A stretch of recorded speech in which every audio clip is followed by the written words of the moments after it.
ತುಂಬ ಬಾಯಿ ಕೆಟ್ಟೋಗಿದೆ, ಏನಾದ್ರು ರುಚಿ ರುಚಿಯಾಗಿ ತಿನ್ನಬೇಕು ಅಂದಾಗ ಮಕ್ಕಳೇನಾದ್ರೂ ಒಂಥರ ಡಿಫ್ರೆಂಟಾಗಿ ತಿನ್ನಬೇಕು ಅಂತ ಕೇಳಿದ್ರೆ ಈ ಥರ ಮಾಡಿಕೊಡಿ, ತುಂಬ ಚೆನ್ನಾಗಿರುತ್ತೆ. ಒಂದ್ಸರಿ ಮಾಡಿ ನೋಡಿ. ಮಾಮೂಲಿ ದೋಸೆ ಇಟ್ಟಿರುತ್ತಲ್ಲ ಅದನ್ನು ಸ್ವಲ್ಪ ತೆಳ್ಳಗೆ ಹಾಕ್ಕೊಂಡು ನಾನು ಇದನ್ನು ಬರೀ ಪ್ಲೇನಾಗಿ ಮಾಡ್ತಾಯಿದ್ದೀನಿ ಒಂದು ದೋಸೆನ. ಏನು ನಾನು ದೋಸೆ ಇಟ್ಟು ಯಾವ ಪ್ರಮಾಣದಲ್ಲಿ ಅಕ್ಕಿ ಉದ್ದಿನಬೇಳೆ ಉಪಯೋಗಿಸ್ತೀನಿ ಅನ್ನೋದನ್ನು ನೆಕ್ಸ್ಟ್ ವೀಡಿಯೋದಲ್ಲಿ ಶೇರ್ ಮಾಡ್ಕೊತೀನಿ. ನೀವು ಈ ಥರ ಟ್ರೈ ಮಾಡಿ ನೋಡಿ, ಒಂದ್ಸರಿ ತಿಂದು ನೋಡಿ. ಟೇಸ್ಟ್ ಅಂತೂ ತುಂಬ ಚೆನ್ನಾಗಿರುತ್ತೆ. ಉಪ್ಸಾರು ಖಾರ ಮಾಡೋದನ್ನು ನಾನು ಪ್ರೀವಿಯಸ್ ವೀಡಿಯೋದಲ್ಲಿ ನಾನು ಯಾವ ರೀತಿ ಮಾಡ್ತೀನಿ ಅಂತ ಶೇರ್ ಮಾಡ್ಕೊಂಡಿದ್ದೀನಿ. ಈ ಥರ ದೋಸೆ ಹಾಕ್ಕೊಂಡು ಅದ್ರ ಮೇಲೆ 1 ಸ್ಪೂನು ಬೆಣ್ಣೆ ಹಾಕೋತಾ ಇದ್ದೀನಿ. ಒಂದೇ ಈಗ ನಾವು ಹೋಟ್ಲಿಗೆ ಹೋಗಿ ಮಸಾಲೆ ದೋಸೆ ತಿಂದರೆ ಯಾವಾಗ ದಿನ ತಿಂತೀವ, ಯಾವಾಗಲಾದರೂ ಅಪರೂಪಕ್ಕೆ ಹೋಗಿ ತಿಂತೀವಿ. ತಿಂದರೆ 2-3 ಅಂತೂ ತಿನ್ನಲ್ಲ, ಒಂದೇ ಮಸಾಲೆ ದೋಸೆ ತಿನ್ನೋದು. ಅದಕ್ಕೆ ಅಲ್ಲೂ ಕೂಡ ಯಥೇಚ್ಛವಾಗಿ ತುಪ್ಪ ಬೆಣ್ಣೆ ಎಲ್ಲ ಹಾಕಿರ್ತಾರೆ. ಹಂಗೆ ನಾವು ಅಷ್ಟೇ ತುಂಬ ಏನಾದರೂ ಬೇಜಾರಾದಾಗ ತಿನ್ನಬೇಕು, ರುಚಿ ರುಚಿಯಾಗಿ ಅನ್ನಿಸ್ದಾಗ ಮನೇಲೇ ಈ ಥರ ಮಾಡ್ಕೊಂಡು ತಿಂದು ನೋಡಿ, ಡಿಫ್ರೆಂಟಾಗಿರುತ್ತೆ. ಇದನ್ನು ನಾನು ಬರೀ ಪ್ಲೇನ್ ತೆಳ್ಳಗೆ ಹಾಕ್ಬಿಟ್ಟು ಅದ್ರ ಮೇಲೆ 1 ಸ್ಪೂನ್ ಬೆಣ್ಣೆನ ಎಲ್ಲ ಕಡೆ ಸ್ಪ್ರೆಡ್ ಮಾಡಿ ಮೀಡಿಯಮ್ ಫ್ಲೇಮಲ್ಲಿ ಒಂದೇ ಕಡೆ ತಿರುಗಿಸಾಕೋದಿಲ್ಲ, ಬೇಯಿಸ್ಕೊಂಡ್ರೆ ಈ ಥರ ಕ್ರಿಸ್ಪಿಯಾಗಿ ಒಂಥರ ತಿನ್ನೋಕ್ಕೆ ಚೆನ್ನಾಗಿರುತ್ತೆ.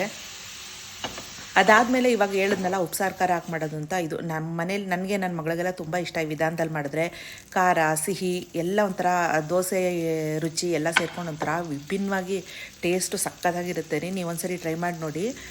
ಲಾಸ್ಟ್ ಹಾಕಿದ್ನಲ್ಲ ಆ ದೋಸೆಗಿಂತ ಒಂಚೂರು ದಪ್ಪಗೆ ಹಾಕ್ಕೊಂಡು ಅದ್ರ ಮೇಲೆ 1 ಸ್ಪೂನ್ ಬೆಣ್ಣೆನ ಎಲ್ಲ ಹಾಕ್ಕೊಂಡಿದ್ದೀನಿ. ಒಂದೇ ಸ್ಪೂನ್ ಬೆಣ್ಣೆ ಹಾಕಿರೋದು, ಆದರೆ ಸ್ವಲ್ಪ ಎಲ್ಲ ಕಡೆನೂ ಹಾಕಿ ಸ್ಪ್ರೆಡ್ ಮಾಡಿ ಮೇಲೆ ಉಪ್ಸಾರು ಖಾರ 1 ಸ್ಪೂನ್ ತೊಗೊಂಡು ಸುತ್ತ ಸ್ಪ್ರೆಡ್ ಮಾಡ್ಕೊತಾ ಇದ್ದೀನಿ. ನಿಮಗೆ ಖಾರ ಎಷ್ಟು ಬೇಕು ನೋಡಿ ಅಷ್ಟು ಹಾಕ್ಕೊಳ್ಳಿ. ತುಂಬ ಖಾರ ಏನಿರೋದಿಲ್ಲ. ಇದು ಮೆಣಸಿನ್ಕಾಯಿ ಹುರಿದು ಮಾಡಿರ್ತೀವಲ್ವಾ, ನಾನು ಪ್ರೀವಿಯಸ್ ವೀಡಿಯೋದಲ್ಲಿ ಶೇರ್ ಮಾಡ್ಕೊಂಡಿದ್ದೀನಿ ಯಾವ ರೀತಿ ನಾನು ಮಾಡ್ತೀನಿ ಅಂತ. ಇಂಟ್ರೆಸ್ಟ್ ಇದ್ದರೆ ಹೋಗಿ ನೋಡಿ.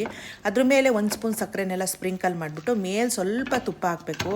ಬೆಣ್ಣೆ ತುಪ್ಪ ಎಲ್ಲ ಹಾಕ್ತಿದ್ದಾರೆ ಅಂತ ಹಂಗೆ ಅನಿಸುತ್ತೆ, ಆದರೆ ಅಪರೂಪಕ್ಕೆ ಯಾವಾಗಲಾದ್ರೂ 1 ತಿಂಗಳಿಗೋ 20 ದಿವಸಕ್ಕೊಂದ್ಸರಿನೋ ದೋಸೆ ಮಾಮೂಲಿ ಮಾಡ್ತಾನೆ ಇರ್ತೀವಿ.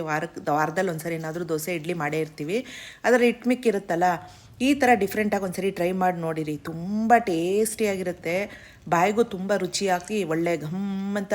ಆಮೇಲೆ ಖಾರಕ್ಕೆ ಮೆಣಸು, ಕೊತ್ತಂಬರಿ ಸೊಪ್ಪು, ಬೆಳ್ಳುಳ್ಳಿ ಎಲ್ಲ ಹಾಕಿ ರುಬ್ಬಿರ್ತೀವಲ್ವಾ, ಡಿಫ್ರೆಂಟಾಗಿರೋ ಟೇಸ್ಟ್ ಕೊಡುತ್ತೆ. ನನಗೀಗ ನಿಮ್ಗೆ ಹೇಳ್ಬೇಕಾದ್ರೆ ನನಗೆ ಪುನಃ ತಿನ್ನಬೇಕು ಅಂತ ಅನ್ನಿಸ್ತಾ ಇದೆ. ಅಷ್ಟು ಟೇಸ್ಟಿಯಾಗಿ ತುಂಬ ಚೆನ್ನಾಗಿರುತ್ತೆ. ಹಂಗೆ ಅಂದ್ಬಿಟ್ಟು ದಿನಾ ನಾವು ಇದೇ ಥರ ದೋಸೆ ಮಾಡಿದಾಗಲೆಲ್ಲ ಮಾಡ್ಕೊಂಡು ತಿಂದರೆ ಒಂಥರ ಎಲ್ತ್ ಅಪ್ಸೆಟ್ ಆಗಿಬಿಡ್ಬೋದು. ಯಾವಾಗಲಾದರೂ ಅಪರೂಪಕ್ಕೆ ಒಂದ್ಸರಿ ಮಾಡಿ ನೋಡಿ, ಆಯಿತಾ.